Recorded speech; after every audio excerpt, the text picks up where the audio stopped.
Welcome back to a brand new episode of Rip and Rock.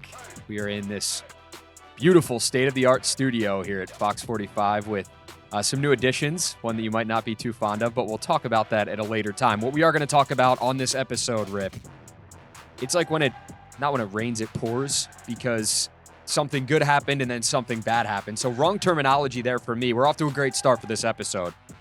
But Grayson Rodriguez has been placed on the IL. John Means has been brought up.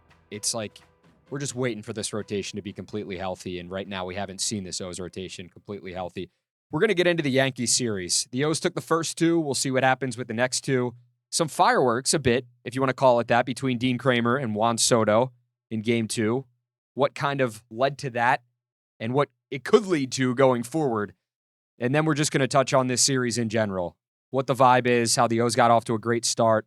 And this is a big series, man. We talked about it. The biggest series of the year for the O's. Your hair looks fantastic, by the way. It looks like you just woke up. But we're going to talk about all of that and more on a brand new episode of Rip and Rock. Let's jump into it, man. First off, my hair looks great. I just was wearing a hat. You look like a chia pet. Well, you know what? If I can have the hair to actually grow back when you put water on it like a chia pet, and my hair could grow back, that would be great. If you see genetics, family side, it's not the best. They say it's your dad's side of the family, they say it's your mom's dad that is where your hair gene comes from.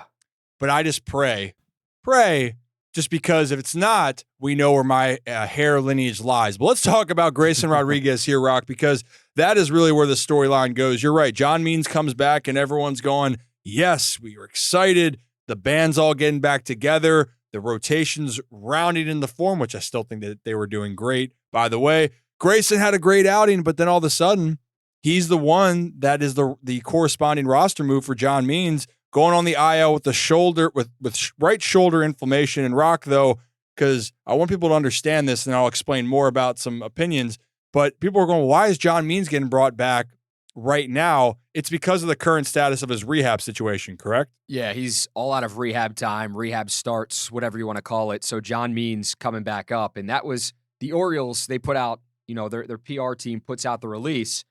Following roster moves, reinstated left-handed pitcher John Means from the 15-day injured list with a left forearm strain. And then you see that, and you're like, okay, we're cooking. That's good. John Means just threw 90-plus pitches in his last outing in Norfolk, so he's on his way. And on top of that, he went 7 scoreless. So that was big. It's progress, and people want to see John Means up here with, in the bigs with the O's again. But then you see that second update, and it's Grayson Rodriguez on the 15-day injured list with right shoulder inflammation, retroactive to April 30th. He just started against the Yankees. And he tossed a heck of an outing to put the O's in position to win that first game of the series. Dean Kramer goes out, has another great outing. They win the second game of the series, but Grayson really kicked that off with his first start. To see him go down, it's unfortunate, man, because he was pitching at such a high level this season. I know he had very high expectations coming up and doing his thing, especially after how last season went, and now he gets sent down. Yeah, I think the part that just stinks is you saw him really build off of it. And what I loved is he bounced back from the rough outing against the Angels, and this is what you expected from Grayson Rodriguez, right? A guy that could go out there and be that type of bulldog. And yes, it wasn't one of those games for Grayson against the Yanks where he was, the power pitcher, bulldog, approach. He only had 3 strikeouts because this is a tough Yankees lineup, by the way, but he made the pitches count. He did what he had to do, and he kept them off balance enough to keep them off the scoreboard. And obviously the Orioles go on to win that game 2-0. So it's just about trying to stay in rhythm and consistency. So you hope that he can come back and feel good and feel fine. But it is one of your big arms, because up to that point, Corbin Burnes and Grayson Rodriguez, when they were taking the mound, they were almost automatic for the Orioles to get a victory up until that Angels game for Baltimore. And so it's a setback. But John Means, I'm glad you brought that up, Rock. This was his spring training that he just went through. And so everyone looking at, well, wait a minute, what's going on? That last start was the indication that things were ready to go. And for John, the biggest thing is you hope that he's feeling good. You hope he's feeling healthy because of what's going on with Grayson Rodriguez. You're going to need him a little bit more. Now, if there is one thing we can say, Rock, we were wondering what's going to happen between the bullpen and the starting rotation. Well, now we know there's a reason why you have these arms and why you can't move off anybody. because you don't know what's going to happen. And right now, the Orioles are they're getting a starter back, but they're losing one. And that's okay, though, given their current construction of their pitching staff. And hopefully Kyle Bradish, obviously, on the way back. Just an update from Brandon Hyde on Grayson Rodriguez on John Means. Hyde had told reporters that Grayson, he woke up the morning after his start with a sore shoulder, underwent tests, more to come, basically saying that he's optimistic and they want to take a couple of weeks to let everything calm down. That's from Rockabacco, obviously covers the Orioles so well with Masson. But that's the update from Grayson and what happened, and it's unfortunate. And as a pitcher, that's going to happen sometimes, and the Orioles do not want to see one of their top young arms go down on the 15-day, but if it's 2 weeks, great, honestly. And I'm not saying that because you're losing Grayson Rodriguez for 2 weeks. I'm saying that because he's on the 15-day IL regardless. Mm-hmm. So if it's only 2 weeks and then you get him back, that's perfect. Figures it out, do some more testing, making sure that Grayson's not, there's nothing truly physically wrong, like a big reason going forward. So obviously the Orioles want to go through that and check on that. And for John Means, he's going to be in the rotation.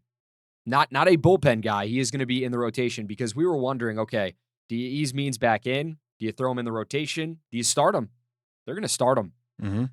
And I like that for John Means. Well, and both those guys we were talking about, if anyone's going to go to the pen out of the group, it's going to be the guys that haven't been the starters for the Orioles. When everything's all right, we know who the Orioles starters are. And Kyle Bradish and John Means, if you expect them to be your guys for the year long, you don't put them in a different role. And it helps that Cole Irvin and Tyler Wells, who's hurt right now, have the flexibility because they've done both roles. And we've mentioned how being comfortable with being a bullpen guy or being a starter is a certain mentality you got to get used to. It's a different preparation.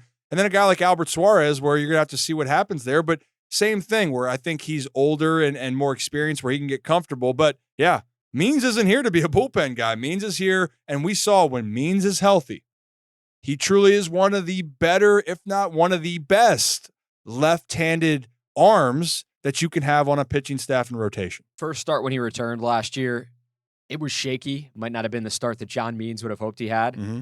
And then who was it against the Guardians where he went out and he shoved. And he was unbelievable on the mound. And that's the John Means that O's fans, Birdland, and John Means, of course, himself, they're hoping to see this season when he does come back, makes his first start with that rotation, because we know what John Means is capable of. Yeah. We really do. So we're hoping to get that John Means back in the rotation going forward and really help the O's out arms-wise going forward. While we're on the topic of pitching, Rip, we'll get away from injuries because I know everyone hates talking about that, but we had to. That's how we had to start the show, unfortunately. So Dean Kramer, he goes out, has a great start against the Yankees. Did give up 2 home runs, but they were both solo shots. That's okay. Mm-hmm. Those are the ones that we're okay with. When there's 3 guys on base or 2 guys on base or even 1 guy on base, those are the home runs that Dean Kramer hates to see and that this fan base hates to see. But I think we're going to live with Dean Kramer, giving up 2 home runs, 2 earned, and the O's beating the Yankees and Dean picking up his second win of the season. Here's what I want to talk about with his start. It's not necessarily how well he pitched, because he did. He pitched well. I want to talk about something that happened during that start. A video that is catching the attention of this fan base and of many other people. So Juan Soto, he does this shuffle when a ball is thrown, or a ball is bounced. He's got that wide stance. Looks like he's about to squat, basically. Probably can squat a lot, honestly, when he goes to the gym. Yes. I can imagine. He can. Guy's a monster. But he does that shuffle, and he looks at the pitcher when he does it sometimes. And you know how pitchers get. It gets annoying. You look, you see it, you're like, dude, knock it off. Just stand in the box. Just take the pitch. It is what it is. I threw a ball. Don't be a pain in my rear end. But Juan Soto, he's like, you know what? Maybe it's some gamesmanship there, if that's what we want to call it. Maybe it's Juan Soto trying to get in the head of his opponent. Maybe it works sometimes. Well, evidently, according to what Juan Soto said and according to what the reports are, Dean Kramer, he had a little bit of an issue with the Soto shuffle. I don't know what was said. You might have some insight. I know you're not trying to throw your guy under the bus, but if something was said at all between Dean Kramer and Juan Soto. So Juan Soto, he hits a nuke. I mean, he hit an absolute blast onto Utah Street. What was it, 460 plus? Did he hit it? I forget what it was. It was a tank it was job, around man. 450. I know. Yeah. It might have been 447. I might have seen the actual. Yeah. It felt like it went to the moon. Oh, yeah. I'll be honest. He hit a monster shot. It was a tank job, as we like to call it. But when Soto hits it, he just stares Dean Kramer dead in the face, kind of like you were doing to the picture of your father that is on the wall behind me, and just mean mugging it. And just looked at him, and then as he was rounding the bases, looked at him. Felt like it was a little personal there. And then Soto was asked after the game about it, and evidently Kramer did say something to him beforehand about the Soto shuffle, and there was a little bit of a back and forth. I don't know when that happened, but do you like that? We knew this series, and we wanted this series to get like a little chippy without people getting thrown at, and I still don't think that's going to happen, but you never know. But I wanted to see some fireworks on both sides. I want this to be a series where you're making a statement. So what are your thoughts on that whole thing? What happened there, Rip? So, look, I will do some more digging. And it's funny that I was teammates both with Dean Kramer and Juan Soto when Dean with the Orioles in the minor leagues and Juan with the Nationals in the minor leagues over there. And so, I was just kind of laughing, being like, oh, sugar, here we go.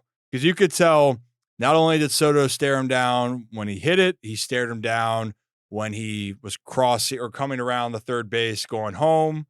And look, there are a lot of pitchers that don't like the Soto shuffle is what it's called. Soto, to be honest, though, it's become a part of his kind of brand and aura when he's in the batter's box. And he's okay with that. He doesn't care if you don't like it. And part of it is, as a pitcher, the best thing you can do is not let it try to impact you. And the best way you do that is by getting the guy out. Unfortunately, Soto got the last laugh. Soto, let me rephrase that.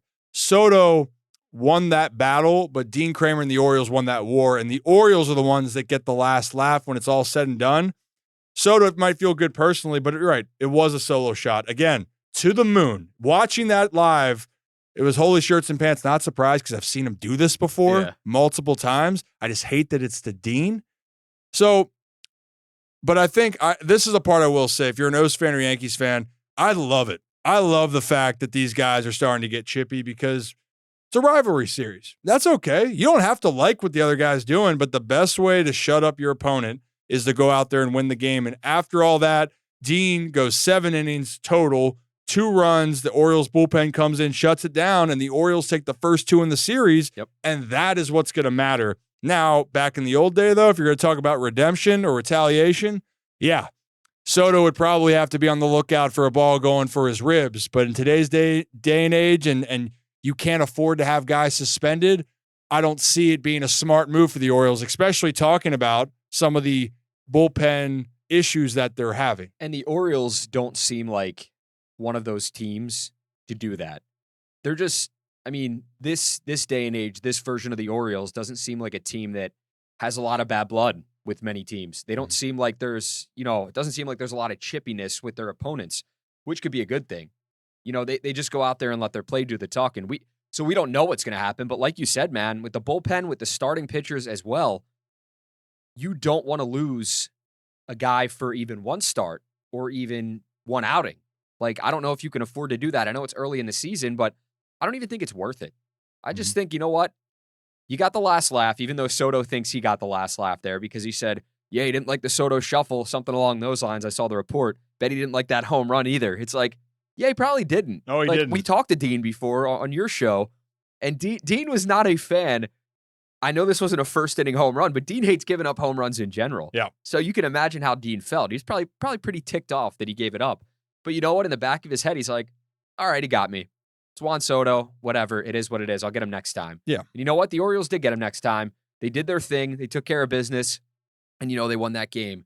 And now, as we're recording this, they have 2 games on the Yankees in this series, and they are going for the series win on a Wednesday night with a chance, potentially, they take care of business tonight, looking at that sweep tomorrow. Yeah. Well, and the good thing is obviously. now, the good thing is in general, you can win small battles. And by the way, Juan Soto is a reason why he's one of the best players. There's a reason why he's an MVP candidate. And actually, Gunnar Henderson, he was on full display in game 1 with the solo jack to start off the game for the Orioles, being the difference maker at the plate and on the base pass. But then Juan Soto, you're seeing why the Yankees had to go get him. And he's transformed this team. But a solo shot only does one thing for the opponent. It gets one run across the board, and that wasn't enough for the Yankees. They're going to need to do more to try to win these games. But for the Orioles, at worst, you're looking at a split series, but you win one more of these games, you're leaving Baltimore to go on the road to play the Reds, feeling really good about your start to your divisional kind of schedule. You already played Boston and played very well, and now it's a good start against New York. All right, Rip, the last thing we're going to hop into is just talking about this series overall. It's a 4-game series, and it's a big one against the Yankees. They took the first 2, the O's did. What is a series win against the Bronx Bombers? What does that truly mean for the O's? I know it's early in the season, but when you're looking, maybe game 150, game 157, even game 161, when you're looking back, what would a series win over a division rival like the Yankees, who they have power at the plate? They don't necessarily have the arms they have when Garrett Cole is healthy, but they still do have the staff as well. So when you're looking at a win over the Yankees, if they do indeed pick up the series win, even if they split it, because they can split the series at best, what does it mean for the O's going forward as this season goes along? Well, the thing is, you only play your divisional opponents so many times now. It's still more than you play other teams, right? But especially a team that you think is going to be right there with you to try to win this division. Yeah, you stacking up series wins and the tiebreaker. Look at last year with the Orioles and the Rays. Those games, and you felt the shift last year down in Tampa when Baltimore went down there and won the series down there, and then that series in Baltimore where they fought back to split it. But when you're able to have I don't want to say it's not a mental advantage over the Yankees in this case, but when you go out and win that puts more pressure on your opposing team, because then the next time you face them, they realize to get back into this, they're going to have to beat you. And when you keep stacking up those wins, ultimately that's going to matter. And the biggest thing, obviously, is the tiebreaker. I think the Orioles are the best team in the division, but I do think the Yankees are really, really good. They're one of the top pitching teams in baseball, team ERA, and their lineup is pretty loaded. I mean, the fact that, and I'm knocking on wood here, that, Aaron Judge hasn't really awakened this year for this team and all of that. So just keep that in mind. It's huge for the O's. But now go get that series win, keep moving. And then once the series is done, the best thing is you got to carry it over to the next one, because it doesn't matter if you beat the Yankees 3 or 4 sweep and go and lay an egg against the Reds. Absolutely. We talked about the starting rotation. Shout out to the bullpen as well for getting it done in game 2. It'll be interesting to see what happens in game 3 and 4 as the O's look to finish out the series strong with New York. Yeah, and I mean, look, the Yanks, it's fun. It's just fun being around the ballpark right now. I'll tell you what, though, Rock, the fans, they're loving it right now. I mean, there was a lot of Yankees fans. I got a chance to go to one of the games. I guess I've been to both, but I had to leave early for one of them. Sorry for the lack of invitation. It's still in the mail for you, Rock. Yeah, appreciate it. You're still looking for it right now. Yeah, well, keep looking through your phone if you need to. But overall, it's just, you can feel the energy in the stadium, and there's a lot of excitement around this team regardless of it. And, talking with a lot of, if you look around Major League Baseball, and the last thing I'll close with the injuries, every team's having the injury bug, by the way. Mm-hmm. Look at the Red Sox. They're still winning games, and they've been decimated with injuries on their pitching staff. They lost Casas, one of their best hitters. Devers has been banged up. Tyler O'Neill went on the IL. No one cares. The Yankees don't care if you are as healthy as can be or you're as hurt as can be. What matters is you going out and win games. And then the Orioles, you're going to have to go and face a team with the Reds. A lot of exciting talent. And you're playing Washington. There's so much more of the season, but being around the yard is great. And sorry, I get distracted. I know we're getting out of here, but yeah, that picture of my dad on the wall is just staring me in the face. But to your point, and we'll finish up here with this. Sorry about that. I mean, that's not my doing. That's Jimmy putting that up there. So we blame Jimmy. But it's nice, to know what we can get in your head with. If I was, facing you in something, if I was on the mound, I'd throw a nasty eephus pitch. I would make sure there was a picture of, of your father over my shoulder, just looking you dead in the face. I mean, you'd have the yips right then. Well, actually, or it could backfire on you. Or I'm going to hit a missile off that picture. I'm going to hit a line drive right off it. Yeah, I'd have to duck and cover. It would maybe be your face up there at times, but instead, just kidding. We like each other either most way. of the time. The only thing that, you talked about the Yankees and their fan base. The only thing, that it was just funny, man. the thing they'll complain about is the left field wall at Camden Yards. It was hilarious, but that's a topic, for a different day, talking about that, because it was too funny just watching that battle on social media back and forth and just hearing the announcers talk about it. 3 years ago, that would have been a home run. Yeah, would have, but it isn't. It isn't. And still today, it's only a homer in 6 other ballparks here. It's like, you don't like it, do better, hit the ball further. I mean, hey, you think the players on the Orioles like to hit that ball that far, or hit the ball that far for it to be an out? Well, guess what? They say, tough luck. I got to put it in the seats. And absolutely. So, and you know what? That past series, it was Adley Rutschman and Ryan Mountcastle doing that back-to-back, putting it in the seats, and they're not making excuses about anything, thereof. So, we're like I said, topic for a different day. We'll get into it. But you know what? Let's get out of here, Rip. Great episode. We'll talk more on Sunday with that episode dropping Monday. As always, you can catch us Monday, Thursday, new episodes of Rip and Rock at Ryan Ripken on social media, Instagram and Twitter, at Rocco DeSangro on Twitter, at RDeSangro on Instagram.